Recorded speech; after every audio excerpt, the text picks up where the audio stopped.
परंतु मंगेशराव साबळे जेव्हापासून मी त्यांना ओळखतो, नारायण भाऊ ओळखतात, तर कधीही त्यांनी इतरांवर अवलंबून न राहता स्वतःच्या मनगटाच्या बळावर आपलं नेतृत्व तयार केलं आणि विधान भवनामध्ये मंगेशराव साबळेंना पाठवावं लागेल. कारण की 288 पैकी एकही असा आमदार नाहीये जो शेतकऱ्यांचा आवाज उठवतोय.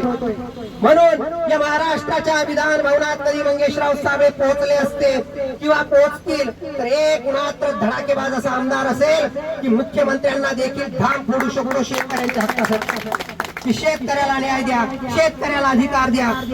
बहुसंख्य शेतकरी असून त्या बहुसंख्य वर्गाची लूट करणं थांबवा. दिल्लीमध्ये शेतकरी आंदोलन चाललं तेव्हा 600 शेतकऱ्यांचा बळी मोदी सरकारने घेतला. त्यावेळेस देखील आदरणीय बच्चूभाऊ कडू सरकार महाविकास आघाडीचं होतं. बच्चू कडू निघाले आपला ताफा घेऊन शेतकऱ्यांच्या न्याय आणि हक्कासाठी. बच्चू कडू हे एक मात्र शेतकऱ्यांचे भिडू होते. रविकांत तुपकरांसारखं नेतृत्व पुढे येत नाहीये. शरद जोशींनी शेतकऱ्यांची चळवळ उभी केली, ती चळवळ आज जिवंत नाहीये. आणि म्हणून शरद जोशींचा जो महान विचार होता त्या विचाराला धरून काही वेळ राजू शेट्टींनी शेतकऱ्यांचं नेतृत्व केलं. राजू शेट्टी नंतर थोडा वेळ शेतकऱ्यांना मूर्ख बनवण्याचं काम सदाभाऊ खोतांनी केलं. त्यानंतर रविकांत तुपकरांनी नेतृत्व उभं केलं.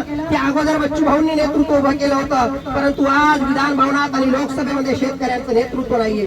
या येणाऱ्या पुढच्या 10-12 वर्षात किंवा येणाऱ्या 2-5 वर्षातच मंगेश भाऊ साबळे यांचं नेतृत्व, जे विस्थापितांचं नेतृत्व आपल्याला शेतकऱ्याचा नेता म्हणून महाराष्ट्रात स्थापित करायचंय आणि काहीही झालं तरी शेतकऱ्यांना न्याय आणि हक्क द्यायचा आहे. आता मी म्हणेल शेतकऱ्यांच्या हक्कासाठी तुम्ही म्हणा सरपंच मंगेश भाऊ, शेतकऱ्यांच्या हक्कासाठी सरपंच मंगेश भाऊ, शेतकऱ्यांच्या न्यायासाठी सरपंच मंगेश भाऊ, शेतकऱ्यांच्या कष्टा शेतकऱ्यांना हेक्टरी 50,000 रुपये मिळावे यासाठी मंगेश भाऊ. तर मंगेश भाऊंचं हे नेतृत्व बुलंद करा.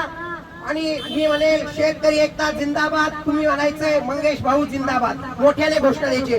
शेतकरी एकता जिंदाबाद, मंगेश भाऊ जिंदाबाद, शेतकरी एकता जिंदाबाद, मंगेश भाऊ जिंदाबाद, शेतकरी एकता जिंदाबाद, मंगेश भाऊ जिंदाबाद, शेतकरी एकजुटी जिंदाबाद, मंगेश भाऊ जिंदाबाद. धन्यवाद.